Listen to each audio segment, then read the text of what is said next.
Okay, Bismillahirrahmanirrahim. Assalamualaikum warahmatullahi taala wabarakatuh dan selamat pagi.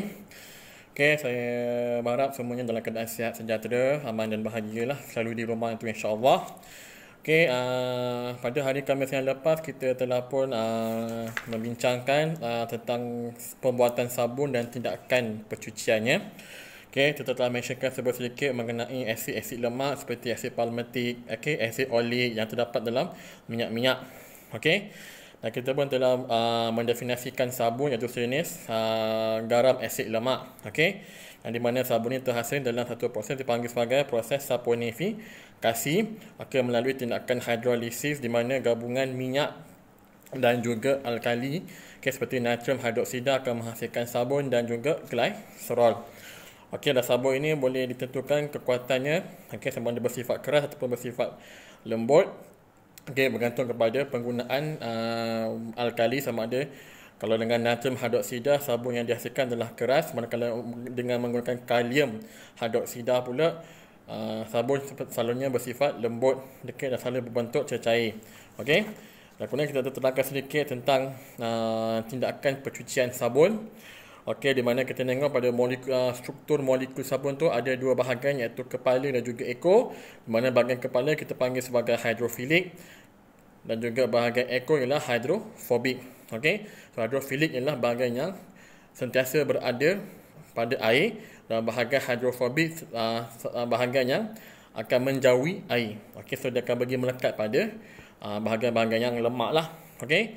So bagaimana tindakan pencucian sabun, okey. Okay, bila bahagian hidrofobik sabun ini melekat pada kotoran pada permukaan kain, kemudian bahagian hidrofilik ini pula akan mengurangkan tegangan permukaan dengan molekul-molekul air. Okay, dan bila kita mencuci sabun mengoncakkan pakaian tersebut, dia akan menyebabkan kotoran itu akan tertanggal dan akan berada dalam air.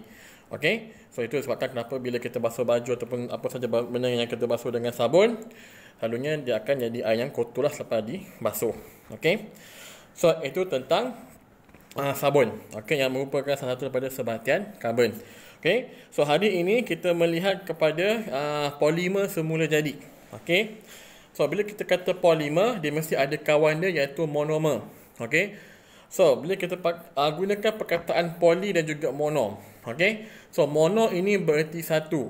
Okey, manakala poli ini bererti banyak.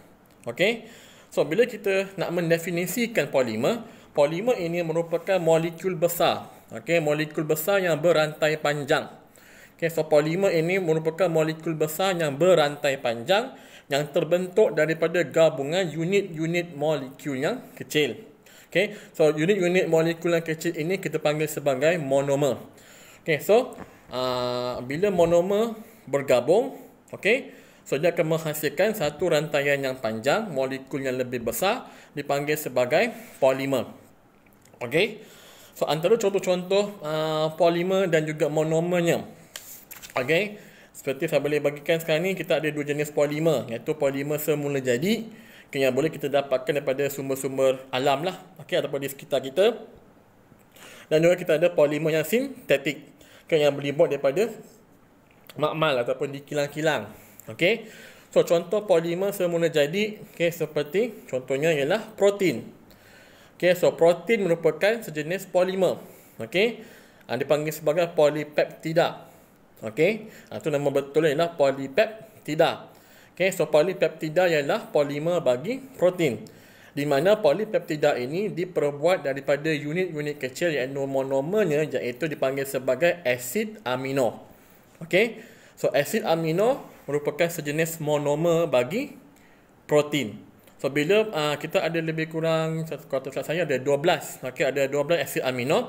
Okey, bila kita gabungkan asid amino ini dalam satu rantaian, dia akan menghasilkan polipeptida ataupun sejenis protein. Okey, yang kedua kita ada kanji ataupun karbohidrat. Okey, di mana kanji ataupun karbohidrat ini merupakan sejenis polimer. Okey, manakala monomernya ialah glukosa. Okey, actually dia ada banyak lagi lah. Okey, dia ada 3 gula asas. Okey, iaitu kita ada glukosa, kita ada galaktosa dan kita ada fruktosa. Okey, so ini adalah 3 monomer bagi karbohidrat. Okey, kalau macam buah, Okay, dalam karbohidrat buah selalunya dia ada glukosa dan juga fruktosa.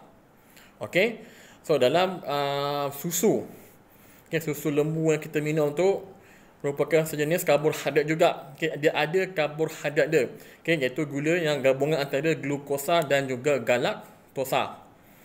Okay, so ini ialah gula.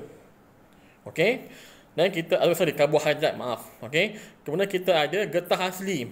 Okay, so getah asli yang ditoreh di kampung-kampung ataupun di felda-felda. Okay, susu getah tu. So getah asli merupakan sejenis polimer yang terbentuk daripada monomer yang dipanggil sebagai isoprena. Okay, so ini adalah antara contoh polimer semula jadi.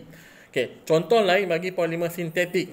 Okay, sepertinya polietina, plastik. Okay, polietina ialah sejenis polimer yang diperbuat daripada gabungan monomernya iaitu etina. Okay, manakala perspek juga merupakan sejenis plastik, kaca perspek. Okay, diperbuat daripada monomer iaitu metil metacrylate. Okay, dan kemudian kita ada getah sintetik. Okay, tadi getah asli, ini getah sintetik yang diperbuat di makmal. Okay, dengan menggunakan monomer neoprena. Okay, dan kita ada polistrina. Okay, polistrin, bekas polistrin yang kita gunakan untuk nak bungkus makanan dulu.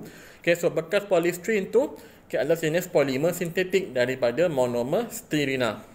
Okay, dan yang biasa kita gunakan dalam plumbing, okay, ada piping semua tu, iaitu PVC, iaitu polyvinyl chloride. Okay, PVC. Okay, so daripada terhasil daripada monomer iaitu chloroetina. Okay, so ini adalah antara contoh-contoh polimer, iaitu polimer semula jadi dan juga polimer yang sintetik. Okay, so polimer ni, okay, terutamanya polimer sintetik lah. Okay, polimer sintetik ni ada banyak kegunaan. Okay, pertama, kerana adanya mudah dibentuk sebab kita boleh reka di makmal, okay, ataupun di kilang-kilang. So polimer sintetik dia selalunya digunakan dalam kehidupan seharian kita. Sebab apa? Sebab dia lebih mudah dibentuk. Okay, dia selalunya bersifat kuat dan ringan. Okay, so bersifat kuat dan juga ringan memang ideal untuk digunakan dalam kehidupan seharian kita. Okay, macam plastik digunakan untuk apa? Untuk bungkusan. Okay, polystyrene untuk bekas makanan. Okay, PVC untuk pembuatan bahan-bahan piping. Sekarang ni pun kamu tengok semua piping pun dah guna PVC. Dulu tahun 90-an, 80-an kita gunakan besi galvani. Okay, sebabkan besi galvani cepat berkarat dan menyebabkan hal ini tersumbat. So kita banyak dah bertukar pada piping PVC ataupun yang polimer sintetik. Okay, so ini adalah contoh-contoh ataupun kegunaan polimer sintetik. Okay, kalau macam polimer semula jadi, contoh dah kita punya makanan lah, macam karbohidrat, kita ada protein. Okay, lepas tu kita ada bahan-bahan yang selalu digunakan untuk membuat bahan bergetah. Okay, seperti getah asli. Okay, dia gunakan untuk membuat tayar. Okay, tayar apa ni, ada setengah tayar daripada getah asli. Okay, ada setengah tayar daripada getah sintetik. So nanti kita akan tengoklah dalam topik getah asli dan juga getah sintetik. Okay, cumanya dalam konteks polimer sintetik ini, walaupun dia ada banyak kelebihan, tapi dia juga ada kekurangan. Okay, contohnya kita tengok dalam plastik. Okay, plastik mungkin dia mudah dibentuk. Okay, dia mungkin ringan, tapi dia tidak tahan haba. Okay, dia cepat cair. Okay, sama juga macam nylon pun sejenis sebuah polimer sudah jadi. Okay, mudah terbakar dan sebagainya. Sebabkan apa saja bahan yang diperbuat daripada bahan kimia, selalunya dia memang agak lemahlah terhadap haba. Okay, so ini adalah antara contoh polimer-polimer yang wujud di sekeliling kita. Okay, dan untuk menghasilkan polimer ini pula, kita ada satu proses dipanggil sebagai proses pempolimeran. Okay, so proses pempolimeran ialah proses yang di mana monomer-monomer ini akan bertindak balas di antara satu sama lain, okay, untuk menghasilkan satu rantaian panjang dipanggil sebagai polimer. Okay, dan polimer ini terikat dalam satu ikatan kimia. Okay, so monomer bila bergabung, okay, bila bertindak balas dengan monomer yang lain, dia akan menghasilkan polimer dalam proses pempolimeran. Okay, manakala proses pemisahan polimer, okay, ingat polimer juga boleh dipisahkan. Okay, so proses pemisahan polimer ini pula, okay, kepada monomer-monomernya, okay, melalui tindak balas kimia juga, dikenali sebagai proses penyah polimeran. Okey. So, pempolimeran adalah proses menghasilkan polimer daripada monomer dalam satu tindak balas kimia. Manakala penyah polimeran adalah proses yang terbalik, di mana kita memisahkan polimer kembali semula menjadi monomer asalnya dalam tindak balas kimia. Okey? Dan selalunya polimer ini dia boleh diuraikan kepada monomernya sama ada melalui tindakan haba ataupun menggunakan sejenis enzim. Okey? So, ini tentang pempolimeran dan juga penyah polimeran. Okey, so untuk hari ini saya tak nak cakap lebih. Okey, ini kita buat introduction dahulu tentang polimer semula jadi. So, ada banyak polimer yang ada di sekeliling kamu boleh cari atau kamu boleh Google. Okey, kalau kamu pandang meja ke ataupun kamu pandang plastik ke ada apa mungkin benda yang kamu gunakan di rumah. Okey, contoh macam gam uhu, gam gajah. Okey. Kemudian bahan-bahan getah yang mungkin sekarang ni kamu ada guna macam glove, okey. Apa ni tepoi-tepoi mak, okey. Makanan yang kamu makan. So ada banyak jenis polimer yang berada di sekeliling kamu yang kamu makan, yang kamu gunakan daripada kamu kecil sampailah kamu besar sekarang, okey. So Google, okey, cuba cek lagi contoh-contoh polimer yang boleh kamu dapati di sekeliling kamu, okey, apakah monomernya dan apakah kegunaan polimer-polimer tersebut. Okay. Dan kamu juga boleh Google untuk lebih lanjut jika kamu ingin memahami lebih lanjut tentang proses pempolimeran dan juga penyah polimeran. Okay. So untuk hari ini tak panjang, saya just cut short pendek saja kelas untuk hari ini. Okay, untuk just mukadimah ataupun introduction kepada polimer. So hari Khamis nanti kita akan pergi membincangkan tentang getah asli, okay, dan juga getah terburukan. Okey, dan juga akhir sekali kita akan tengok kepada penutup bab 4 iaitu menghargai kajian saintifik terhadap penggunaan sebatian karbon.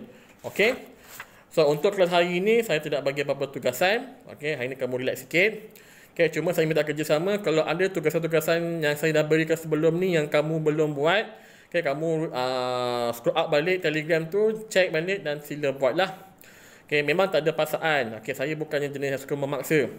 Okay, tapi kalau boleh seelok-eloknya buat. Okay, buat latihan yang datang pun dah berikan simple je, tak banyak pun. Okay, dan teruskan buat nota. Okay, ni nota apa? Nota yang saya suruh buat lah. Okay, apa tu? Allah, saya lupa nota apa. Okay, nota lah. Okay, ni nota apa tu minda? Maaf. Okay, mind map tu. Okay, bagi setiap bab-bab yang kamu dah habis belajar.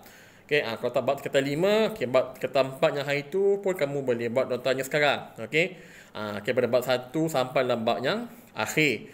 Okay, kecuali kalau kamu rasa macam confused nak buat nota yang bab cahaya, tak apa, nanti kita kan bincangkan lebih lanjut sebab bab tu saya belum sentuh lagi. Okay, so rajin-rajinkan diri di rumah. Ada tugasan yang guru berikan, sila buat, sila laksanakan. Okay, kalau boleh kurangkan tidur, dalam puasa ni banyakkan ibadat. Okey, saya tahu kamu semua hebat orangnya. Okey, semua hafal Quran kan, lebih hebat daripada saya. Okey, so amalkan. Okey, tingkatkan ibadat anda. Okey, semoga insya-Allah kita berjumpa lagi lah di waktu yang akan datang. Okey, kita doakanlah semoga kita semua berada dalam keadaan sihat dan sejahtera. Okey, sekian, terima kasih. Assalamualaikum warahmatullahi wabarakatuh.